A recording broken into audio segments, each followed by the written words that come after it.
Good morning all of you. आज प्रातःकालीन सभा में मैं एक बहुत ही रुचिकर और ज्ञानवर्धक एक शोध का विषय लेकर आया हूँ जो शोध कर चुका हूँ और आपसे साझा करना चाह रहा हूँ।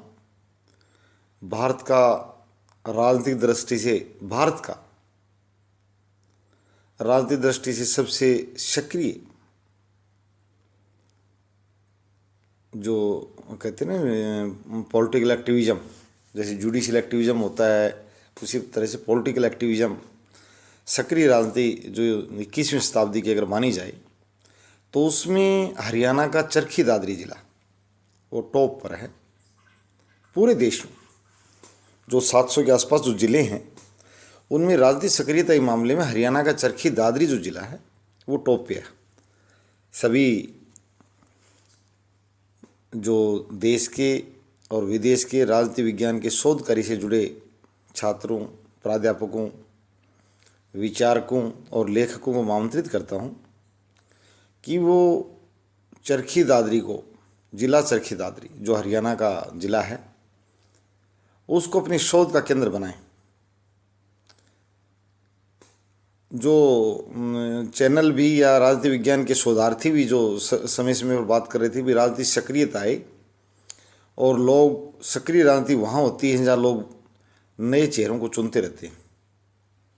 स्थायी तो नहीं, यानी एक अलग प्रकार की राजनीति देखने में आई यहाँ कि इतना बड़ा बदलाव, यानी जो सक्रिय लोकतंत्र की जो लोकतंत्र में जान फूंकने का जो काम वो इस जिले ने किया है।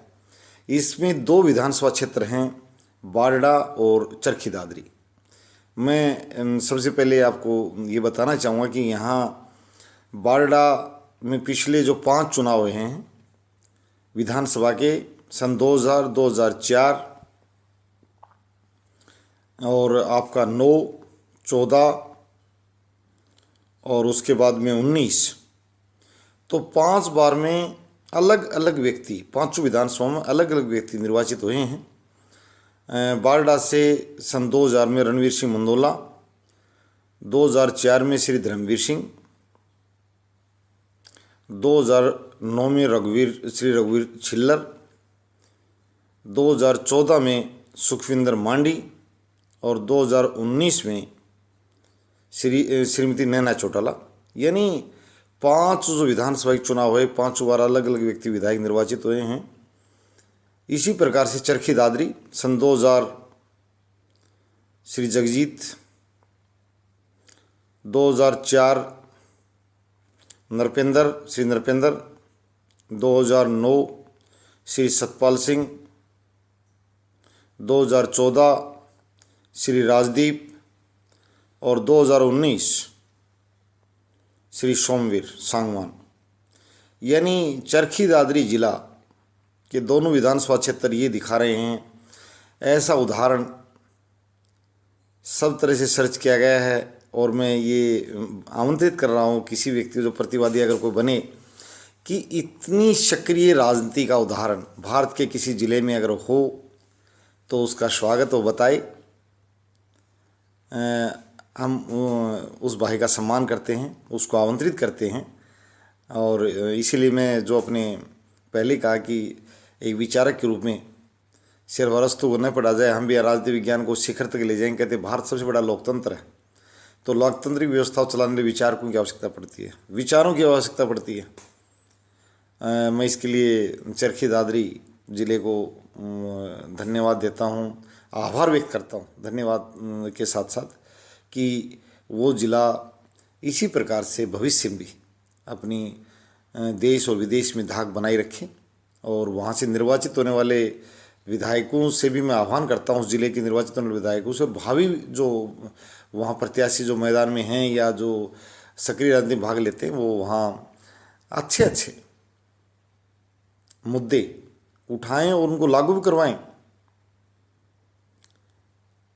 ये आधुनिक यूनान है, जो लोग ग्रीक कर रहे थे उनको बताओ ग्रीक भैया वहाँ नहीं, ग्रीक यहाँ हरियाणा का चरखी दादरी जिला, आइए देखिए। मैं ये बता रहा हूँ पहले सबसे पहले तो भारत देश के लोग देखें, बाद में हम एशिया के लोगों को कहेंगे, फिर वर्ल्ड के लोगों को कहें। चरखी दादरी में आकर आप पॉलिटिकल एक्टिविज्म देखें। चरखी दादरी ज़िले में।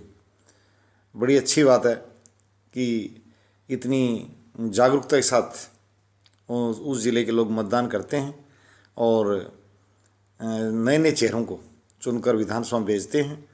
एक बड़ी अच्छी पहल है और आज के दिन लोकतंत्र की मांग भी है, ताकि उसमें ज़्यादा राजत्व, ताकि व्यक्ति के बाद निर्वाचित होने पर अपने आप को ज़्यादा चतुर या राजा जैसा ढोंग करने लग जाता है कि मैं लोगों से अलग हूँ, चतुर, इसलिए मेरे को बार बार चुना जा रहा है।